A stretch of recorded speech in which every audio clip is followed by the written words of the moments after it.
Hello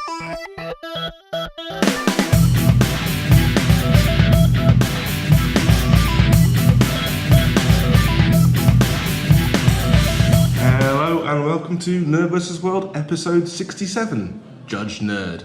I'm Brendan. I'm Spindles. And we are being joined today by the organiser of Lawgiver MkIII, Sue. Hiya. Well, yeah, let's get straight to it. I am. This is now the third year. This is the third year we're running it, yeah. So we've been pretty successful. So yeah, we've come around to do it for the third time this year, and it's getting bigger and bigger and better each time.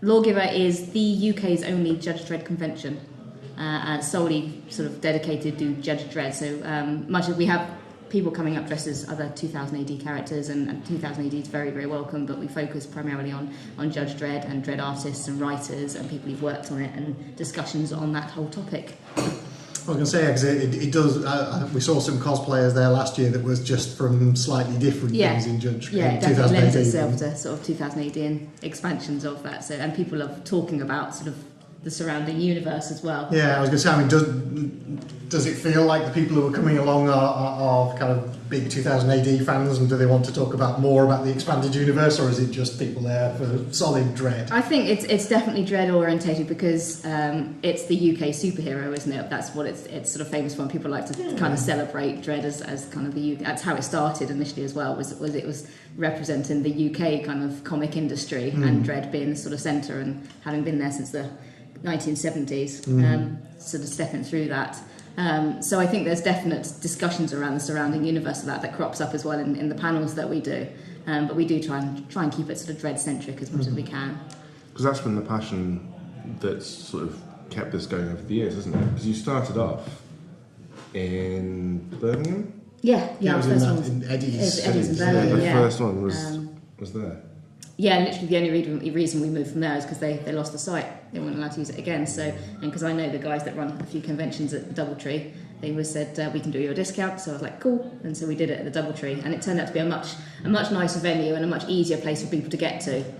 So yeah, we booked it straight away last year to do it at the Doubletree again this year, and it's a really nice location for people to try and get to. It is definitely the sort of Midland Southern contingent, so I know I think the furthest people come from is Scotland, but people do sort of fly down and stuff like that, but we don't it's difficult to cater for the I don't recall it being easy for us, but that was just because we came from MCM via Milton Keynes to drop Megan off. Yeah, I remember, I remember being really, really tired just all day. We rolled in at like kind of 10 o'clock at night, I think, on the night before the con, and it was like, oh god, shortest hotel stay I think I've ever had. It was a bit of a rough job on that. That was fun. But no, it was really cool. I really enjoyed that because we did some really cool panels on that day. And the ISOQ 101 that I did, I really, really enjoyed that. Excellent. I think that's still the banner on my Twitter page now. Is it on my Twitter? Yeah, I think we have Twitter pages. Yeah. Awesome. Now we've got some good panels this year. We sort of cut it down slightly because I think it felt quite rushed last year on people racing from panels to one panel to the next and stuff. So we've tried to slow it down quite a bit this year and make it a lot more relaxed. So we're doing single interviews with two of our guests, Abigail Bulmer, who's a colourist for Dredd, and Mick McMahon. I can never pronounce his name. So we're doing an interview with him, and in the other panel rooms we've got a couple of normal sort of discussion panels with the rest of the artists and stuff, so they'll be released on the programme. And then we've got a couple of fun ones. So in the afternoon we're going to do a draw-off, which is going to be between John Higgins, Patrick Goddard and Dylan Teague, and they get some big old flip charts, and we'll give them a topic to draw, and then we'll vote for the winner and stuff like that, so that'll be quite fun. I like that old game show. Pictionary. It's like Pictionary. It's like Pictionary, yeah. I remember the TV show. Who's it called? I keep thinking whose draw is it anyway, but it wasn't that. It was something like it. But I know the show you mean, where you had celebrity sit down and had to draw and guess what it was and stuff. It'd be quite interesting to see what they come up with. I think there's definitely been some challenges between the three artists, so it'll be good to see. As I recall from Lawgiver MkIII, there's always some interesting kind of cosplay contest. Was there not a Dredd chin-off last year? There was a Dredd chin-off last year, yeah. In lieu of that, we're doing a massive group photo this year because they all wanted a group photo last year, and trying to get them herded into one place was an absolute nightmare. I remember just running around getting really stroppy at everyone going, why won't people stay still? So yeah, we've actually like booked into the program 1 o'clock. We're doing a group photo, everyone in this place. Right. So rather than doing it a chin off, but the other thing, we've got someone doing. I think we're going to do a 15-to-1 style quiz that you sign up for at the beginning of the day, and testing people's Dredd knowledge against what they know, because there's some real knowledge going on in the fan base around there, and people love sort of discussing it and things like that. So yeah, one of the guys is going to do a 15-to-1, and it's got some good prizes I think we can give away, and that would be quite cool. Cool. No, pretty sweet. So yeah, a bit of a packed day. It's still a packed day, but it feels a bit more relaxed than it was. Yeah, I was going to say, it sounds good. What I liked about it was all the kind of cool games that were kicking around in the other room, so it was nice to have loads of fun little things that you could just go and do, which is, I thought that was nice and it was nice and inventive. Yeah, no, it was really cool. It sort of it kind of led nicely onto the tombola, which is one of our biggest fundraisers, because it provides funds for the next year's event. Essentially, is on the tombola, which is really, really cool. This year, again, we're doing something different again, because we've managed to get hold of a couple of guys who've got quite a considerable props collection from the film Dredd. So we now have the largest, I think it's the largest collection of props from Dredd in the UK under one roof. Sweet. So that whole room now is going to be taken up by an exhibition, and we'll have a green screen set up, and I think you're going to be able to ride the Lawmaster bike. You can actually sit on it and have your photo taken with it and stuff like that. So yeah. So awesome. I was quite chuffed to get that one. I was like, yeah, that's fine. I emailed the hotel and was just like, can we get a motorbike in the hotel? They're like, yeah, it's fine. Just as long as you can get it through the doors, we don't mind. Yeah, we'll figure it out. Find a way. We'll find a way somehow. I don't know. So yeah, quite a lot going on this time. It's going to be a good day, I think. Cool. I was going to ask you, because you saw you posted the other day that you got a tweet from Carl Urban. I know. That's so that awesome. Made my day that day. How did that come about? What did you tweet? It was about the event. It was about the event, because he just joined Twitter. He's not been on Twitter at all before, and he was posting up about trying to do a Dredd sequel, and that he'd be well up for doing some kind of series or something. So there was a lot of some Twitter murmurings going on about that. And so literally, I posted up saying just retweeting him, but also outright asking him online, would you be interested in coming to the UK's only Judge Dredd convention? We'd love to have you along as a guest. You're more than welcome.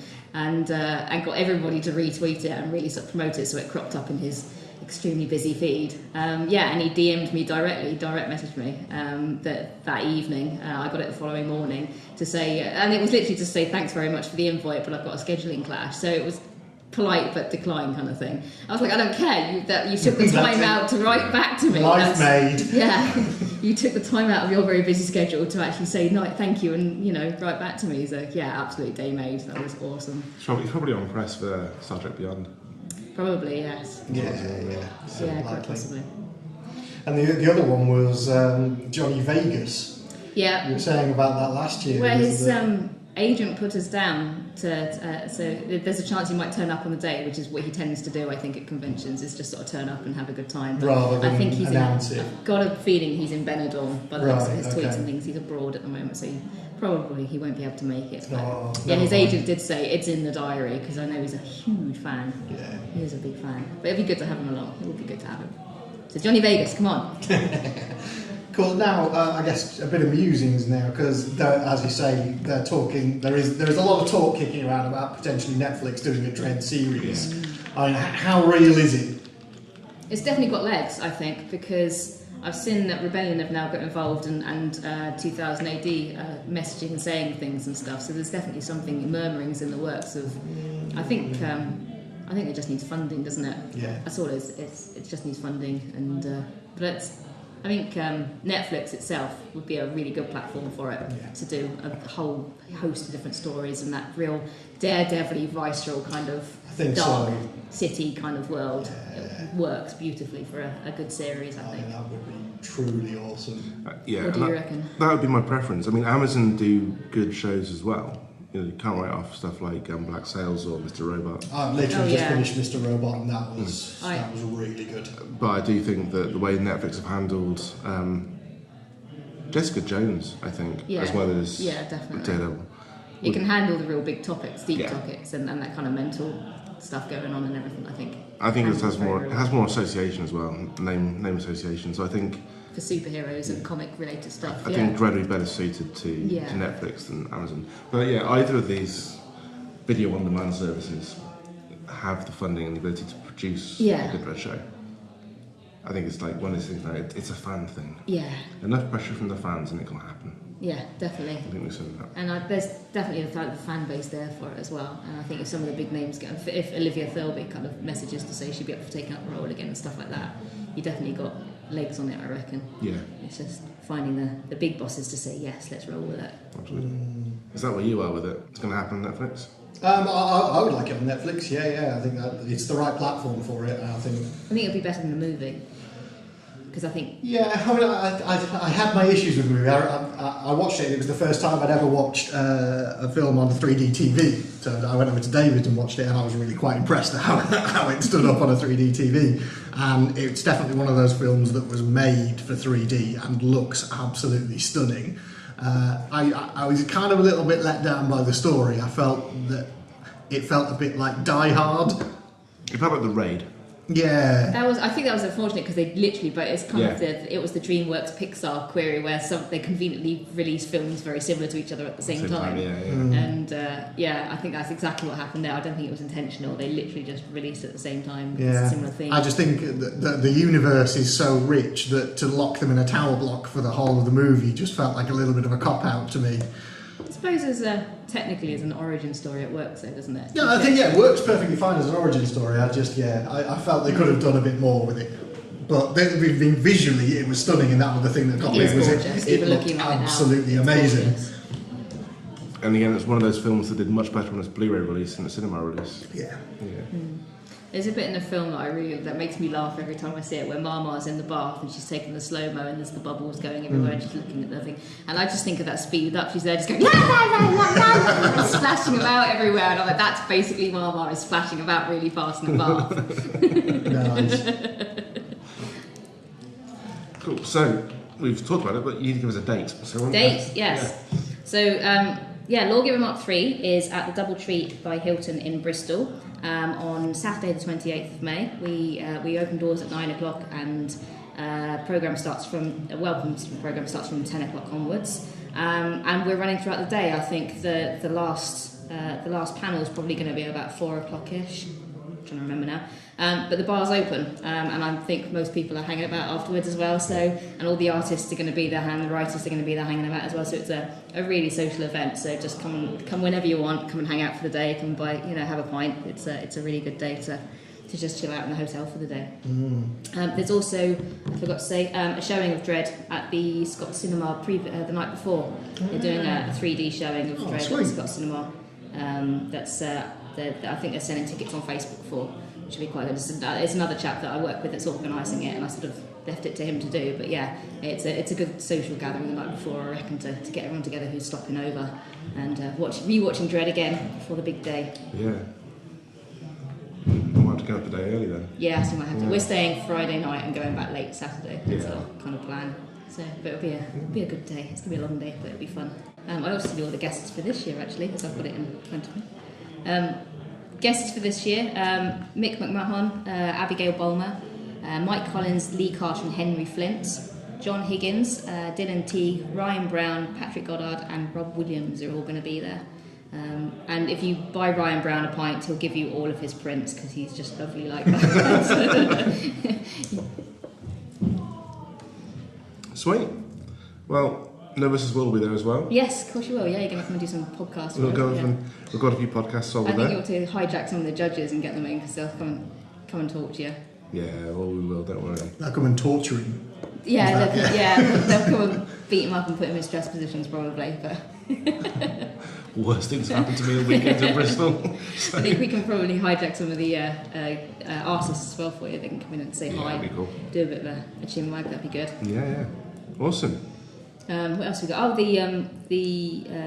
we got a big photo area, green screen. I bought a mugshot board as well with all the different lettering on it, so you can change your letters around and cool. to do a proper perp mugshot with a judge. Nice. Things like that. So there's loads of silly little things going on all through the day. It's going to be a really good laugh, I think. You should get a makeup artist there as well to do bruising. I'm loving that. Yes, that I might actually know someone who could do that. Thank you. I just smacked Brendan's sunburn. Injuries already in the line of duty. Cool, thank you. awesome. Well, I look forward to it. Yeah, it's going to be a good day. Right, this is going to put you on the spot a little bit, but we'll do this with all of our guests. The 5-film challenge. Why didn't you warn me about this in advance? You should know it's coming. I know, I should have known it was coming. I should have known it was coming.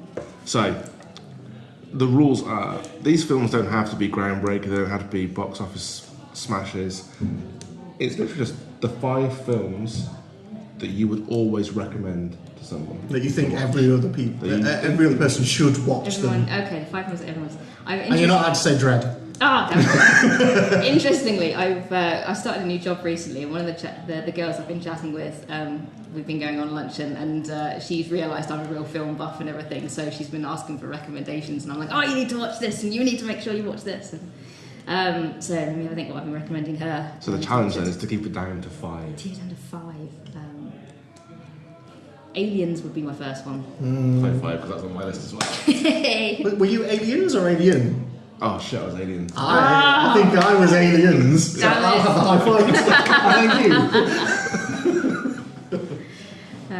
you. To be fair, they're both pretty much equal on my list, Alien and Aliens, but for different reasons. They're both way up there for the different being types amazing. of film. Yeah, exactly. They're totally different types of film. So yeah, top list Aliens, I think. What else I got?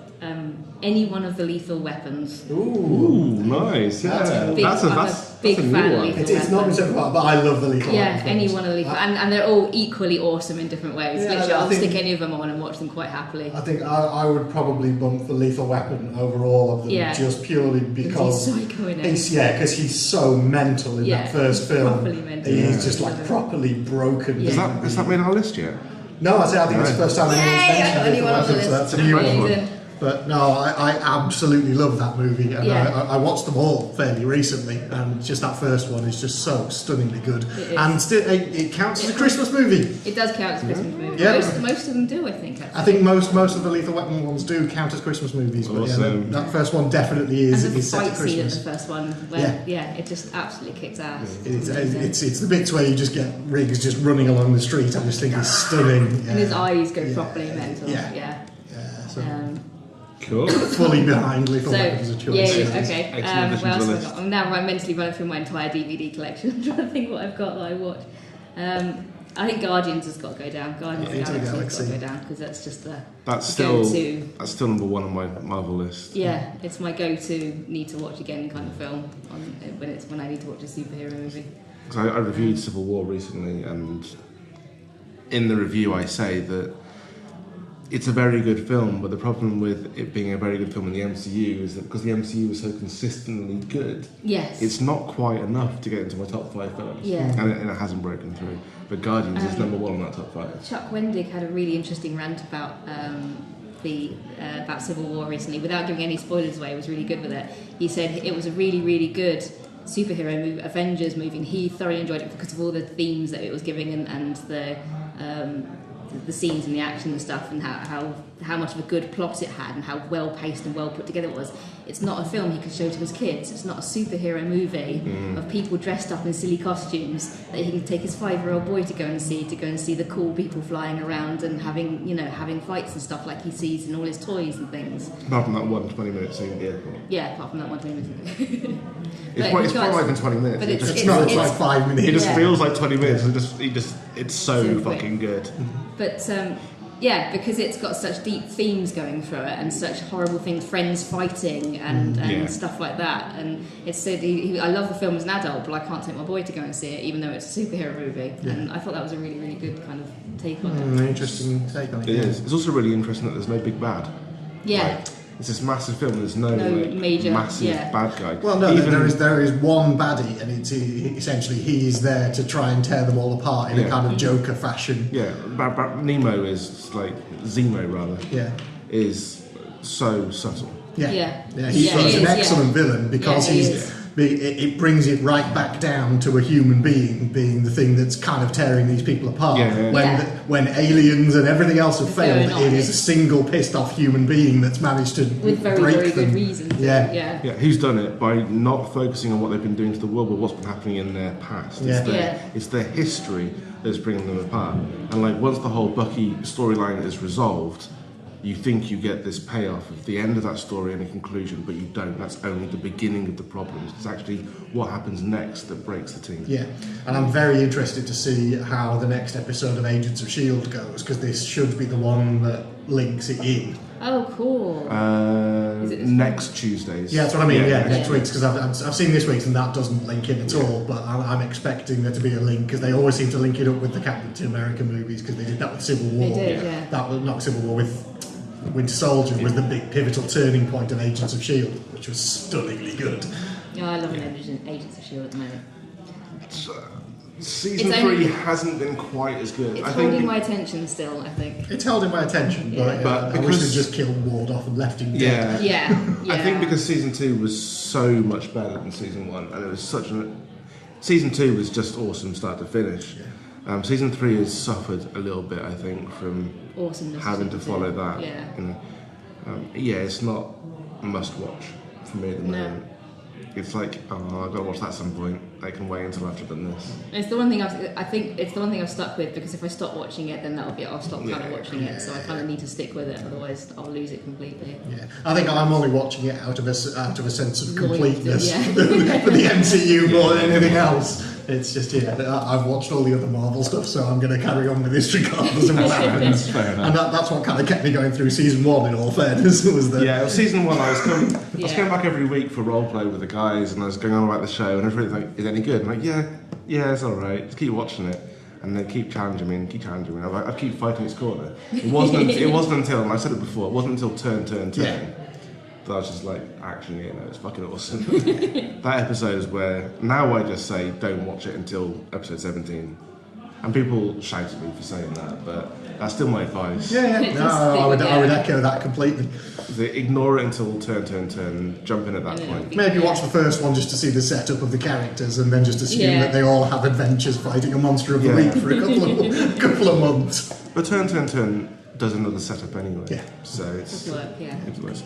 Cool, so that's Aliens, Lethal Weapon, Guardians. Yep. Two more. I'm trying to get this. I'm struggling on a fifth one actually. My fourth one, I think, it's going to be really random. It's Cannonball Run. Oh, okay. Because we recently wanted to watch it. We watch it usually about once a year, something like that, because it's such a stupidly brilliant movie, and they don't make gag movies like that anymore. Same with Airplane. It's on that kind of level of Airplane. They don't make that type of movie anymore. And Cannonball Run just has me laughing every single time we watch it. It's a really good group watch. You get the gang around, and it tells stupid jokes, and all the characters are idiots. And I must admit, I haven't watched it since I was a kid. It's stupid. I love it. That's another fresh edition as well. That is another new one. I'll have to go back and watch it again. I always get that and Smokey and the Bandit confused. I don't know why. I've never seen Smokey and the Bandit. And it was on TV last week, Bank Holiday. To be fair, Cannonball Run and Airplane, there's sort of cross between the two. One or the other, I usually go back and watch at some point. I can't even think of Smokey and the Bandit without thinking of more. Didn't they look just like Burt Reynolds, except for the moustache? And Archer. Yeah. Cool. Okay, one more. Last one. Drum roll. Dogma. Ooh, yeah. Nice. I was thinking Kevin Smith, because you said Mallrats, and I was going Kevin Smith films, and which of the Kevin Smith films has got to be Dogma? Yeah, love Dogma. The superior one, I think. I love Clerks 2. I'm a big fan of Clerks 2.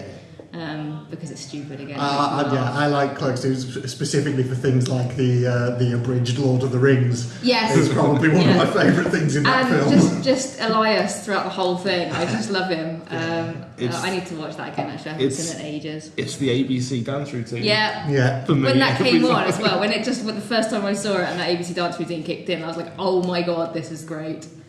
So ages ago, when I was with the Galactic Knights, I had this whole concept for a NerdVsWorld sort of YouTube thing called Star Wars Dances the Movies, and it was going to be like getting the GK to dress up in their characters and like do specific movie scenes. So we were going to have like... We need to have a judge dance off. That'd be awesome. I'm totally working on that. We were going to have someone do dress up as Chewie and like do the Napoleon Dynamite dance from Napoleon Dynamite. And my whole thing was build the whole series towards doing the ABC dance from Clerks 2, but with Star Wars characters. That was almost like we had another idea of one that I nearly did years ago, which was we were going to do a website called TK421 Where Are You, and just and just have a series of vignettes appearing every week of what TK41 was doing while he wasn't at his post. I even registered the domain name for it and everything and came up with the theme tune, but sadly it was one of those things that fell down the back of the sofa. You could do that with models, just with a small model, just watching a television. I might revisit. You might revisit that one. I like that idea. I might need to work on the judges to see if they'll be up for a dance-off, actually, because I think I might need to be there next to the group photo. Gangnam Style, isn't it? Sweet, so let's recap that list then. Aliens, Lethal Weapon, Guardians of the Galaxy, Cannonball Run, and Dogma. Gotta love Dogma. Yeah, that's an excellent 5 movies. Thank you for off-the-cuff random movies going through my DVD collection. Man, that's how it goes. I found when I was doing it for my 5 list that I picked one and then picked the next one, and then I got stuck in a genre. Yeah. So I ended up with Heathers and Rarity Bites and. What's in it? I was trying to think of what's the one with the assassin goes back to his school reunion? Oh, Gross Point Blank. I think that was on my list. Yeah, that was. I love that movie. Pretty much the only reason I didn't mention that is because I can't remember the name of it. Yeah, Gross Point Blank. I absolutely love that movie. That's one of my go-to movies when I want cheering up. Is I'll watch that. Go-to movie. I have quite a few of those, but yeah. I've got to see. I used to have a load, and Empire Records is still up there. Yeah, we watched that recently. Actually, well, it was Empire Records Day, wasn't it? It was. That's why we watched it. I think April the 8th. Rex Manning Day. Rex Manning Day. Also, curiously, it's because that was the day Kurt was found. Was it? I didn't know that. Okay. That's when the news broke and he was found. Because his death was earlier than that, but yeah, that was. I remember reading that. That was why it was April the 8th in the film, wasn't it? Yeah, I remember reading that. But yeah, so that was always my go-to movie. But recently, it's become Chef. I wasn't too fast on that. I love Chef, and I can see why it's a good. I've not seen it. That's the John Favreau. Yeah. No, it's a good road trip movie actually. Yeah. And there's another one and I'm going to get so much shit for this.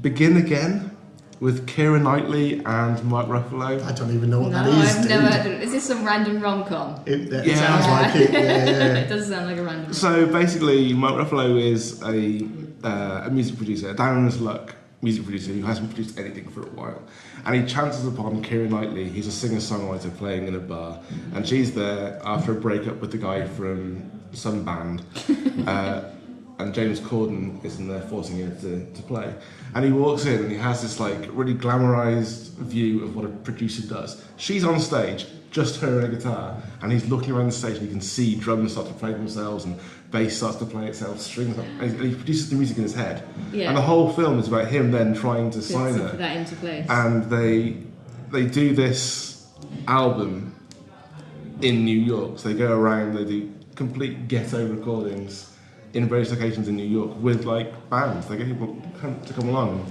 and help them out. And I don't know. And then Mark Ruffalo turns into a 50-foot lizard and destroys downtown Tokyo, yeah? That's how it goes, That's how it ends, isn't it? It's really not. Does anything explode within the first 14 seconds? Because if it doesn't, I'm not interested, let's be honest. I would love to say that it's a classic sci-fi movie, but it's not. It's a rom-com and I fucking loved it. So yeah, that's been a go-to movie for me. That's fair. Sorry about that. Binge watching the crap out of House. I think do you feel better for getting that off your system? I do. I wouldn't say I was guilty surprised. pleasure. I told you I watched Lost in Translation for the week. I love that movie. I was surprised at how much I liked it actually. So I was sort of going into it going, what am I watching? I love Bill Murray. I think he's fantastic. Yeah, I think he just makes the movie. Had it been any other actor, it would have been rubbish. But I think. Working together, him and Scarlett Johansson working together, they make it beautifully. And that one night out they have in Japan, they team up. What was even funnier about the whole thing was the whole process afterwards, because it obviously won awards, and Sofia Coppola won awards, Bill Murray won awards. Just seeing Bill Murray not turn up for the BAFTAs, but knowing he was winning and giving Sofia Coppola his speech to read for him made me blush. Yeah, that whole thing. That's one of the I've seen 2 films at cinema with my dad, right? Yeah. In my life, That was the last one I saw. The first one was Transformers, the animated movie. So I've seen 2 That's films. a good one. You got the touch! So those 2 films were... I go home and YouTube that now completely. It's on my Facebook. I put it on my Facebook wall maybe like 3 I weeks have ago. the DVD as well. It's well loved. Awesome. Bar week, grana week, ninny bomb. Sorry. You know what? Oddly, I do feel good about getting that off my chest. I'm a closet. See, this is the confessional now. Yeah, you see. You can tell that. You say, I'm a closet rom-com fan. I should come back and just do the film confessions. What is it you've seen that's meant to be really bad but you love it? Mine's Real Steel because Emma Newman watched it the other week and I was like, no, I've still not seen that. I really liked it and you probably shouldn't like it, but it's awesome. One that I have, on the recommendation of Helen Army, I bought Pitch Perfect, but I've yet to watch it. It's on my shelf and I keep meaning to watch it. Just leave it there. We should, destroy it. I'll come because I'm gonna mock you, but I know full well I will fucking love that movie. We should just have like a group watch of that, just because. We're gonna have to sit and watch it then. We'll do a live tweet along with watching Yeah. Pitch Perfect. Let's do I'll that. bring Wrestlers vs Zombies. Yay! What's versus zombies? Wrestlers vs Zombies. No, it's got like Matt Hardy and Hacksaw Jim Duggan. It's got There's like one that's just gone up on Netflix recently called Dead 7 that's got like half the boy bands of the 90s in it or something ridiculous. Nice. I know I've got zombie strippers. I think I've seen Zombie Strippers because it was on.